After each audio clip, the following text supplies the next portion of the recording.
And welcome back, everyone, to Speed Round. Who would win Speed Round 42? The meaning of life. I'm not even going to bother putting myself in the corner. I'm on a little bit of a time crunch, but not so much that I can't get this done in a timely fashion without blitzing through it. Give me at least a little bit of explanation. So, in a Speed Round, we're here. We're talking. Let's get to it.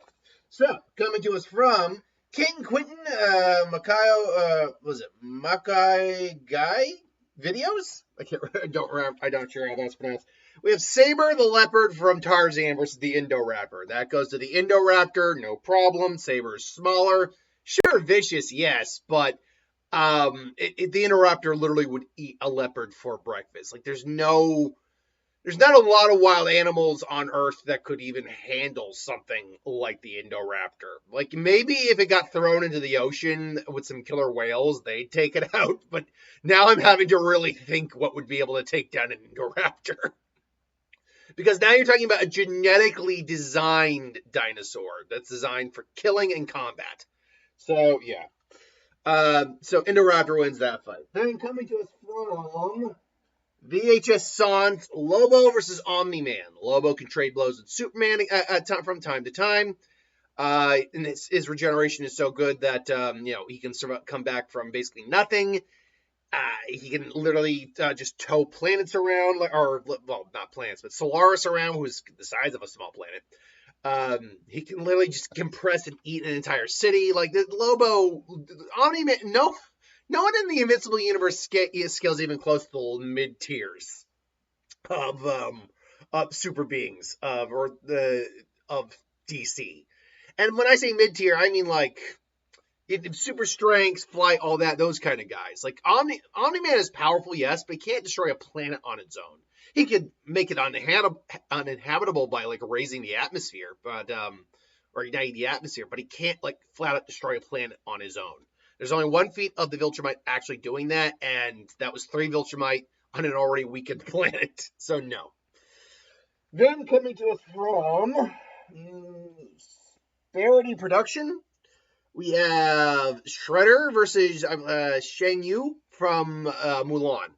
Shredder is a master in hand-to-hand combat, far better skill, tech, weaponry, armor, all that.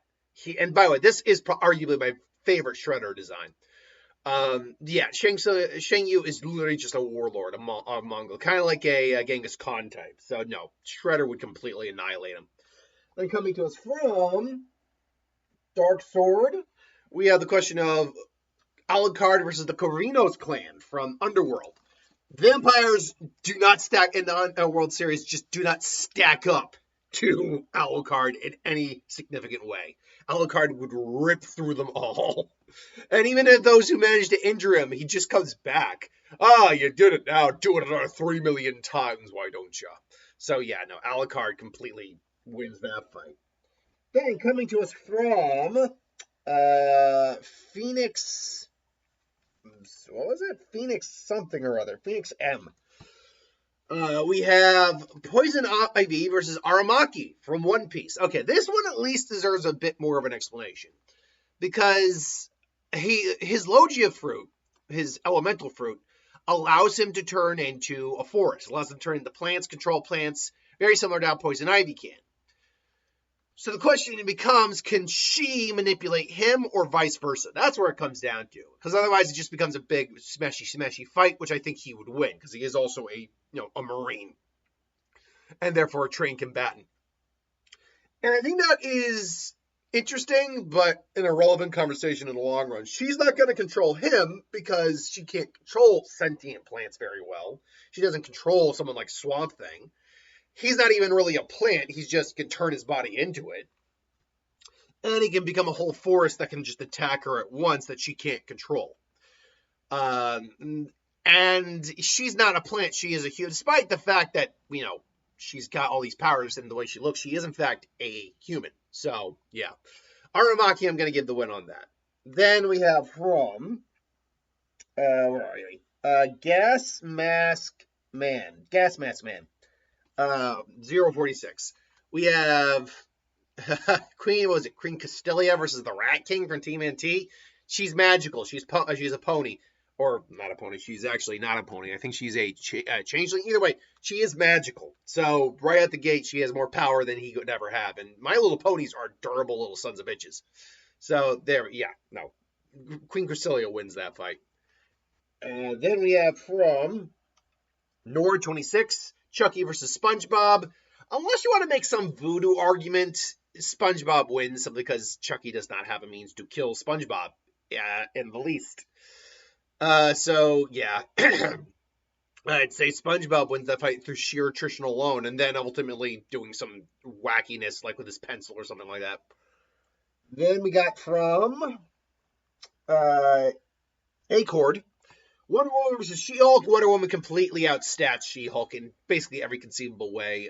It's not even close. So yeah, Wonder Woman wins that fight 1,000%. And then from NGOC. I remember pronouncing that and realizing what it sounded like. So I'm not going to get fall into that a second time. Baymax versus Saitama. Dilly. Saitama defeats Baymax completely. Absolutely. So yeah, it's Saitama. There's Baymax, even if you gave him all his armor, doesn't even compare. Then from Monsterverse Magic MLP fan edit, we have Scarlet King versus Lord Tyrek. Scarlet King, at the peak of his lore, would completely decimate this guy. He is a being of way more power, cosmic scaling, all that. Corruption, pretty much just about any power you can kind of think of at his peak. So I would go Scarlet King very much. Lord Tyrek can steal magic, sure, but no, I don't think it really works in this case. Ghost Rider versus Freddy Krueger from... Who is this from? Ghost the Reaper King. It's Ghost Rider. It's Ghost Rider, 1,000%. It's Ghost Rider. Like Freddy, Ghost Rider himself doesn't sleep, as far as I know. So,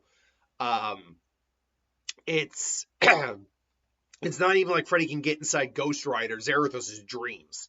Even if he could, Freddy doesn't technically scale to that. I have made the argument that something like Pennywise could be susceptible to Freddy Krueger because he does sleep. And maybe even Galactus if he does sleep. But that's a big maybe on something like Galactus or Ghost Rider. I don't even know if Ghost Rider does sleep. Even then, Ghost Rider specifically has things that attack souls. So the penance there, just eating souls, hellfire. So Freddy's cooked. No pun intended here. Then we got from Robin Plays. We have Superboy versus Natsu. Natsu already scales into like planetary and even beyond that. And when we go to peak fairy tale scaling, but the fact that it's all magic he's using means that Superboy has no effective resistance to anything Natsu throws at him. Therefore, Natsu kind of owns his ass a little bit. And Natsu's just a straight better fighter when it comes to throwing hands. So, yeah. Then coming to us from... Oh, and there I am! Well, might as well just stay here for... coming to us from... let's see here. Where are you? Joshua Merriweather. Orochimaru versus Hisoka. Unfortunately, this is also a speed round. Hisoka's bungee gum and his Nen are impressive, but Orochimaru, just from his kit, way more versatile, far more experience. And if we're talking about, and then scaling, which is a big thing when you talk about it versus, the scaling of Naruto far exceeds Hunter x Hunter. By a mile exceeds it. And Orochimaru is exceptionally powerful between swordsmanship, poison, every one of the ninjutsu, taijutsu styles, and genjutsu he has under his belt, not to mention his own specialty jutsus, his own immortality, regen, all that. Hisoka's cooked in that one. Then coming to us from, we're down to the last one, Dust Sons? I think it's just Dust Sons. Homelander versus Lucifer. Really? Sometimes I just wonder why you guys give these up fights. Unless you were talking about Lucifer from the TV show, in which case Homelander still loses that fight. He has no actual way to kill Lucifer. Lucifer couldn't be killed by mortal weapons. But if we're talking about comic Lucifer doesn't have to even try against this guy. It's the end of the boys all over again. Except this time he takes him up on his offer for all the hedonistic acts. And then finally from who was it? Seriously, who gave me this? Alice. Harry from Harry and the Hendersons versus Crusoe from Legend of the Water Horse. If these gentle giants were to meet in a fight, it would probably be Crusoe due to the fact he's far larger than Harry is. And he lives on the water, which means he could just bite him, grab him, and drown him. So that'd be my answer. But this is just my thoughts. Let me know what you think. Thanks for watching. Hope you enjoyed. These will probably be uploaded later. But until then, thanks for watching, and see you later.